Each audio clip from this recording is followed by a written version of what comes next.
Howdy, folks. Welcome to JJ's Library and Readings. Nice to see you all again. Yesterday we had a little break with the video game, but we're back today. I'd say let's go ahead and get into it. I hope y'all are good. I hope you're comfy at home. Hope you got your feet kicked back in your recliner, drinking your coffee, or smoking your cob. So, I say let's get into it. It's a short little chapter today. Chapter 15 of the Maple Tree. Delphine was too restless to sit in the cart, so she walked alongside while the two older men rode. Sometime in the night, her first bleeding had come, and there had been no hiding it. The cloths she had bundled around her middle were coarse and chafed her, but she was glad to have found them in the farmhouse. The mother of the dead family inside had been halfway through sewing a dress for her when the disease came and made her lay her needle aside. She had been found leaning out the window, dead a good month, so she was almost bone. The waddle under her dark as though she had melted into the wall.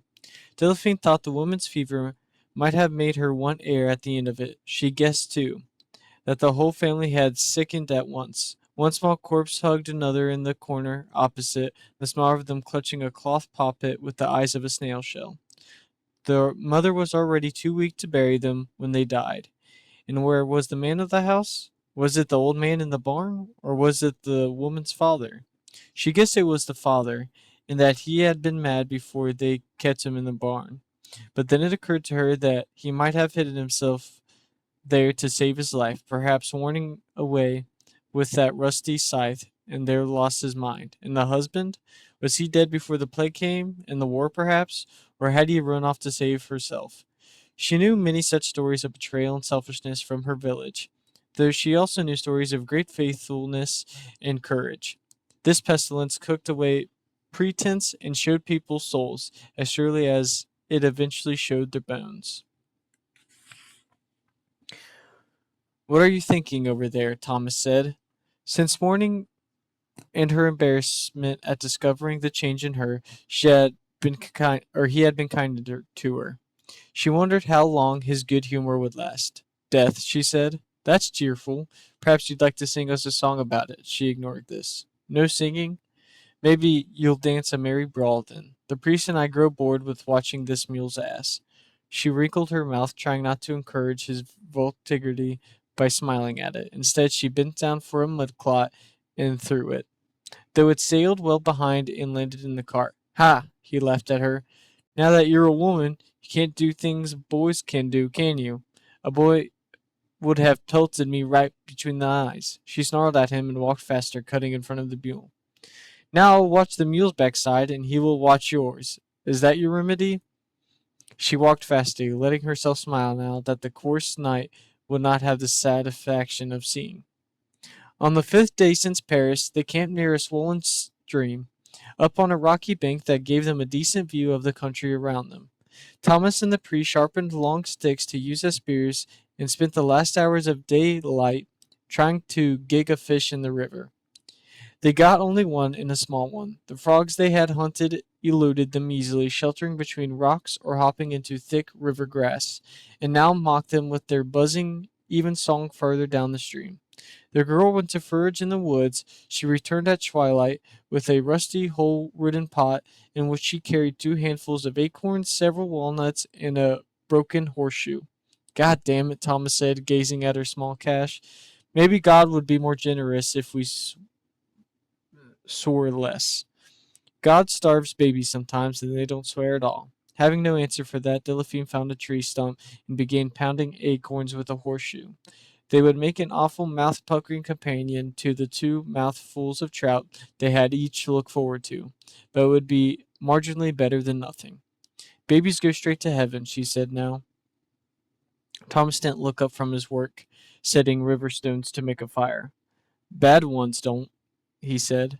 "There are no bad babies," she said. "They don't know any better." "Sounds like you've never met a baby. Many of them are awful. I knew one in Picardy who stole his father's money and crawled down the road to the whorehouse." "It was you," she said. "The only bad baby ever was you." The priest sighed and went off to gather more sticks for the fire. They ate their offered dinner, sucking each slender bone and washing the bitter acorn meal down with water. The walnuts were last, least, and best. Stomach still rumbling, they each settled down, the men near the cart, the girl with her head against the tree stump. The only sounds not coming from their empty bellies were the stream, the frogs, and the mule munching his fill of grass. In the morning, as the men stirred, Delphine woke up at dawn, but the exhausted men slept later. She amused herself by collecting river pebbles in her gathering down front, and then sowing them as a farmer would with an apron full of seeds.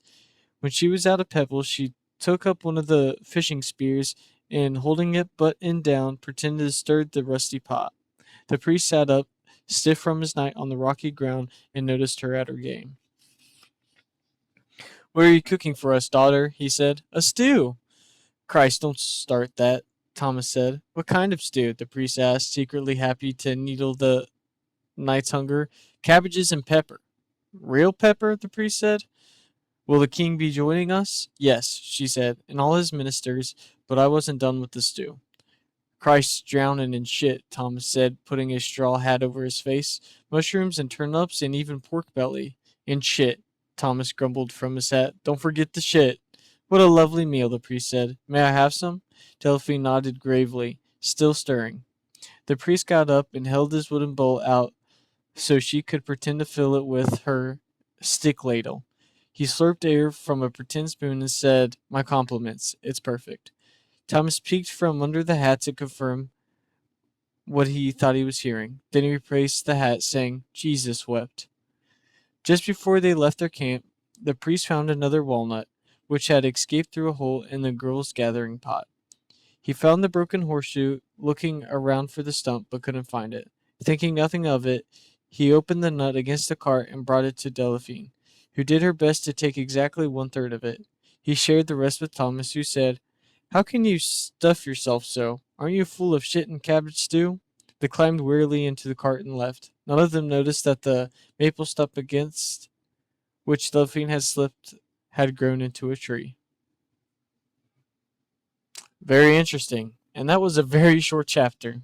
But I hope you all enjoyed anyways. And I'll see y'all tomorrow. Good morning, good evening, and good night. Please have a blessed day.